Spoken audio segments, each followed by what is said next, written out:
Hey everybody, Theresa here for your Wisdom Wednesday. And I hope that you're all doing very well right now, and particularly those that are experiencing adversity. And I want to talk to you about having the wisdom of what adversity can do for you.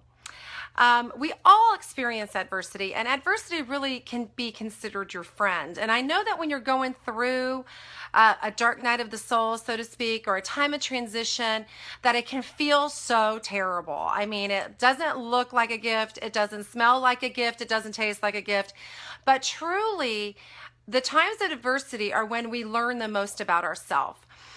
It will be nice that we can elevate our awareness and our consciousness to the point of where we can learn just as much when things are going just hunky-dory for us. But in order to elevate to that awareness, we usually have to go through some lessons first so that we can learn and use that as a frame of reference that adversity does have a gift in store for you. Whether that's divorce, a health crisis, an identity crisis, any kind of pain that you can be experiencing in your life can be your friend rather than your foe.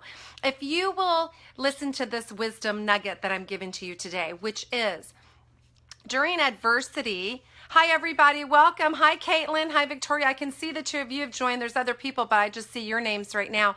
Welcome everyone. I'm so happy that you're here watching these live with me. And always, if you need help in any of these areas, even if you're suffering with PTSD or you have some patterns in your life that you need to change, or depression or anxiety or any of those things, please reach out to me so I can be of assistance to you so you can get to a place of joy again.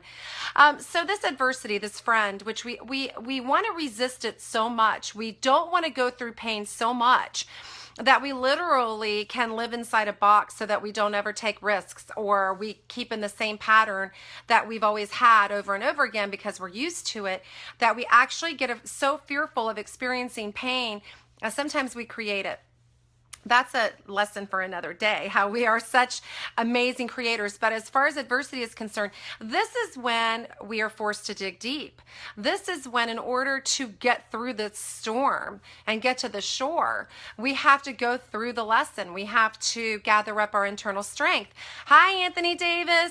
We have to work on our mindsets and our brain patterns. We have to really dig deep in our spirituality so that we can learn the deeper meanings of whatever it is that we're facing. And once you get through the storm, then you always have a frame of reference. And even now, if you're going through adversity, you, I'm sure, have been through something before that you can say, hey, you know, I am safe. You could tap this in your heart space. I'm safe. I've done this before. I'm still alive. I'm still here. My life is a miracle. And I'm going to get through this, whatever it is, and go change your state of mind, change your state of being, elevate your awareness that you are going through something to develop yourself. So the great sages and wise men of the world and wise women of the world often embrace adversity, and they celebrate when they go through adversity, because it is at that point in their life that they know that this is when their spirit is going to be fortified. This is when they're going to grow exponentially. This is when you're going to find out who and what you really are and what you're made of. Then you have that new identity that, my gosh, I can do anything. I mean, I know I feel that way after the adversity in my life. I can now look back over everything and say, this served me. This has made me the strong woman that I am today. Man, I'm wise for all those lessons I had to go through. So if you can change your frame of reference, and if you can look at the success in your life after coming through adversity, it will help you through what you're going through now. Also, it was brought to my awareness today about how, especially if you're empathic like I am and you really care about the people in your life, when you see somebody that's going through adversity and you can see the forest through the trees and you know what they need to do to get out of it, yet no matter what you do, they just don't listen. Does that sound familiar? Like maybe any parents out there with kids, how you know what will be best for them, but the more you try to tell them, the more they resist that. And I've experienced that too. As a matter of fact, someone close to me right now, thank goodness not the kids, knock on wood, but somebody else in my life. And it was brought to my attention that that person has to go through their own healing journey. that person has to allow themselves to experience the dark night of the soul, because they're learning, and it's going to benefit them once they get through it. And when they get through the storm is when they're going to decide they'll do whatever they have to do to get through it. So me being the great enabler that I am, I confess, I want to carry everybody. I want to help everybody. I want to take their pains away. But when we do that, we rob our loved ones of being able to grow spiritually and fortify their mindsets and really become that strong person that they're meant to be. Now, I do believe, and that's so hard, by the way, it's so hard to let somebody go through pain and suffering. It's one of the hardest things for me. I'd rather take the burden on myself. But again, that's really pretty selfish, just because I don't want to see them in pain. It's really their lesson to go through. It's their journey to go through this. A healthy detachment is necessary.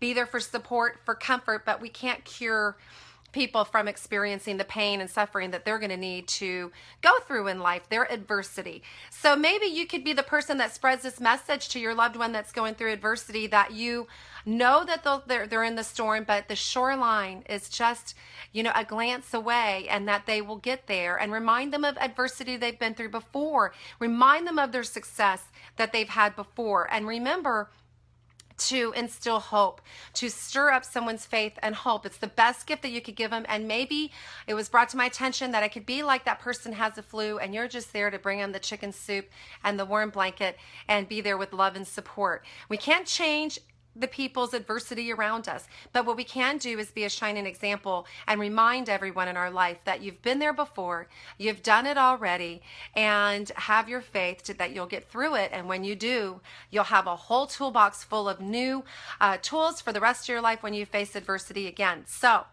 couple of announcements. I am launching mentorship programs that I'm diligently working right now to complete. You can PM me if you're interested. It's an application process. You have to get on the phone with me, because I just don't have the bandwidth to take everyone, and we have to be in sync and in alignment for that. Also, I wanted to start doing Q&As. So I know I've been giving these little tidbits of information to you, but I'd like to do something more interactive. Maybe that'll be a live stream down the road. But in the meantime, why don't we make Faithful Fridays also a Q&A, where you can tell me what you're going through, and I can do my best to guide you through the darkness and get you to the light, filled with faith and hope and inspiration once again. And it can be any subject matter, because the work is all the same.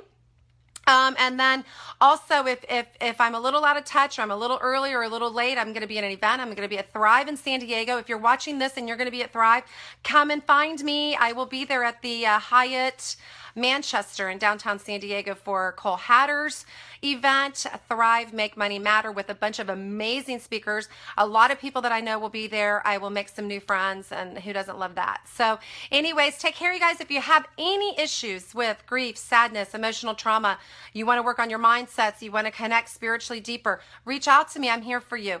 Okay, everybody, love you. See you Friday.